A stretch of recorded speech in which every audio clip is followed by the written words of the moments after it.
জিজ্ঞেস করুন 100 দিনের কাজের টাকা গেল কোথায়? বলে তৃণমূল চুরি করেছে তো তাই দেয়নি। বল তুই একটা প্রমাণ দেখা, বল প্রমাণ দেখা চুরি করেছে। আমি তো অনেক দিন ধরে চ্যালেঞ্জ করছি, মোদি বাবু বাংলায় ভোট চাইবার আগে আর তৃণমূলকে চোর বলবার আগে আপনি নিজের আয়নায় নিজের মুখটা দেখুন আর একটা শ্বেতপত্র প্রকাশ করে বলুন বিহারে কি অবস্থা, উত্তরপ্রদেশে কি অবস্থা, গুজরাটে কি অবস্থা, মহারাষ্ট্রে কি অবস্থা। আর বাংলায় 350টা টিম পাঠিয়েছিলেন, কিচ্ছু খুঁজে পাননি। অশ্বডিম্ব 100 দিনের কাজে যারা টাকা দেয় না তাদের ভোট দেবেন।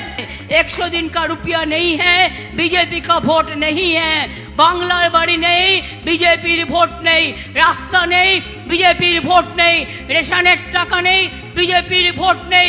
জিনিসের দাম কম নেই, বিজেপির ভোট নেই। বেকারের চাকরি নেই, বিজেপির ভোট